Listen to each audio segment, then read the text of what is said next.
As Hoons, and tonight we've invited them into our studio to compare their side of the story with that of the people who try to keep them under control, the police. Martin King with this special report. That driver is going to get real. He did nothing to deserve it and then go down the road and go do a burnout. Because he's been rude to you and put the defect notice, then they're going to go down the road speeding off. Why? Good evening, everybody, and thank you for joining this most important debate. Who in this room would consider themselves to be a hoon?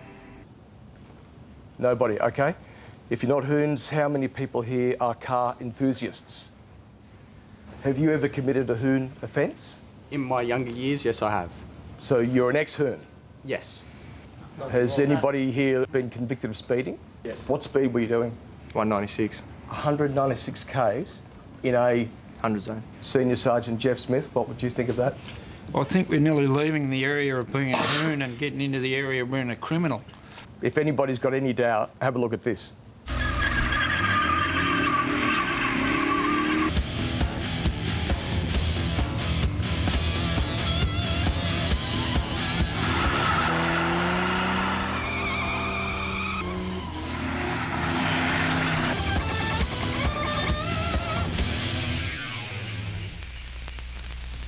Mitchell left home at 7:30 that night.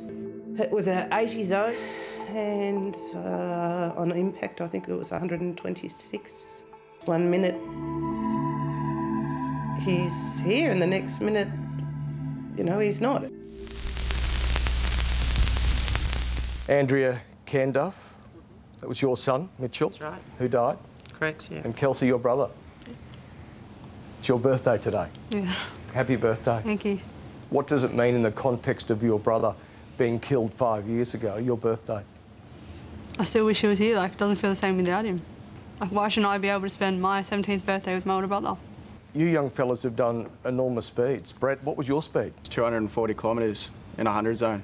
Ashamed? Yes. Like, people need to realise how valuable their licence is to them and what can go wrong in an instant, in a millisecond. How many of your friends have been killed or injured in car accidents? What about you? You've had a few? Oh, one or two, yeah. Killed? Yep. What about you, Brett? Had about 3 dead. 3 killed? Yep, and about, 7 injured. I've had a couple injured. Yeah, a couple injured. I had a mate who drove a car full of people and killed everyone except himself. Yeah. And that was stupid. Brett, when did you change? When did you become an ex-hoon? When I was 20 years old. I'm currently 21, I'm 22 this year. My last hooning was in 2010. I had an accident, I paid the price. We've got that accident, let's have a look at that.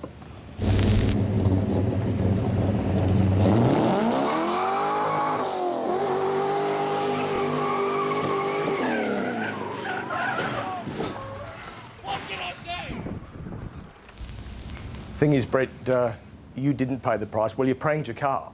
What happened because of that? I will end up losing my licence, my car taken off me, and I'll end up with a big fine, and I'll have to start from scratch with a car and a way to work.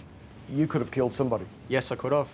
Senior Sergeant Jason McGregor from the Highway Patrol. What have you seen on the roads? We go to the car accidents.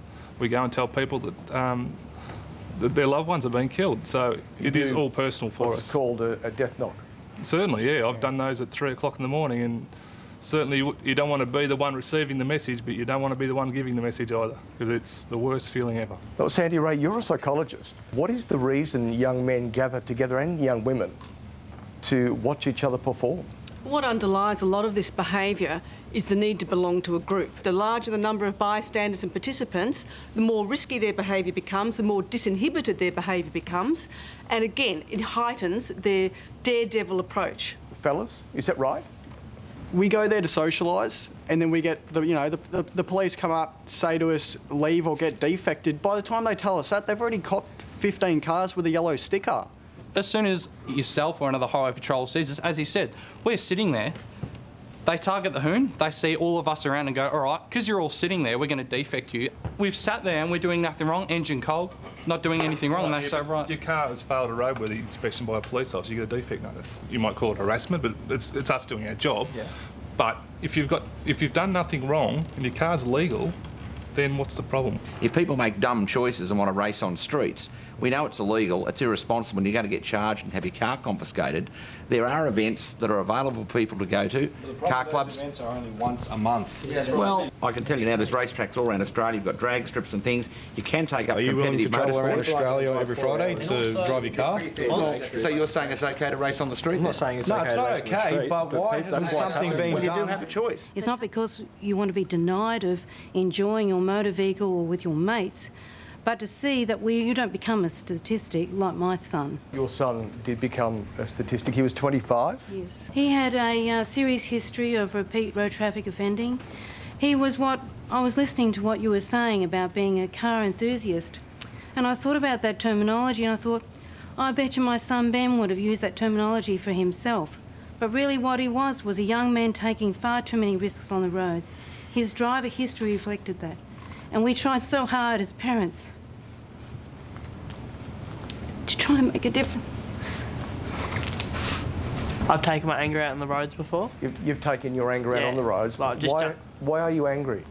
Just stuff that's happened, like with mates and stuff. I've just jumped in my car and just gone out and done burnouts. Just, you know, speed around like back streets and stuff, you know.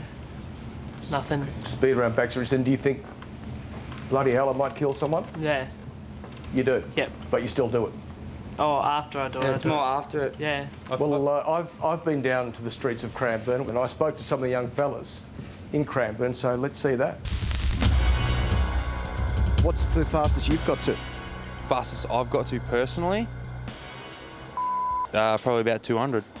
200 Ks? Most people speed. Why? Probably to get to their place faster, I guess.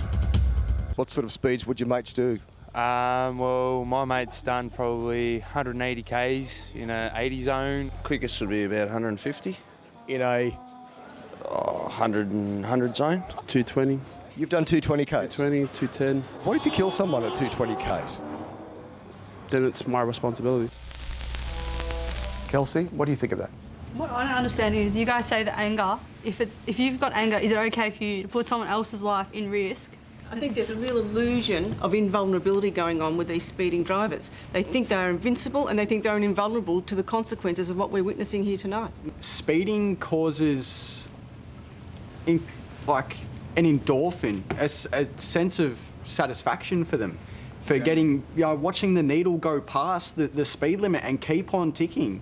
They don't think about it at the time. And that's my point. It's a sense of it's an illusion and a delusion of invincibility and invulnerability. They don't think... That you don't realise the consequences of what you're doing. Invincible. You don't think you're invincible. I've had a mate that wrapped himself around a pole at 180. Why? Because it just took 1 millisecond. If you don't think you're invincible, why do you keep doing it then?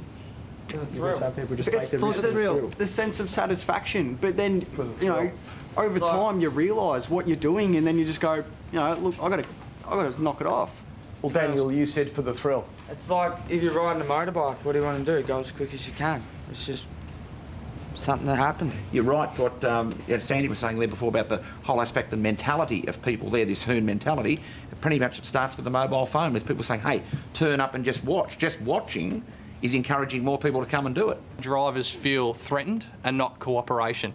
If you've got a policeman coming up to you and, as you said before, approaching you saying, look, if you don't leave here in 10 minutes, we're going to defect your car. Do you think the police do pick on you? Yeah, they definitely target P-platers. And they go for the boys over the girls. I make no apologies for that. You're saying you're being harassed and talking about the problems. What do you think the solution is for the police? What would you like the police to do? Cooperate. Instead of coming there with a badge and saying, get out of here or we're going to... Stuff is over. But we're there all the time. We go to the car accidents. We see all the bad stuff and we're just sick of it. Why do you need Jason and me to be nice to you? Why don't you just, to make you obey the road rules that 99.9% of the community obey?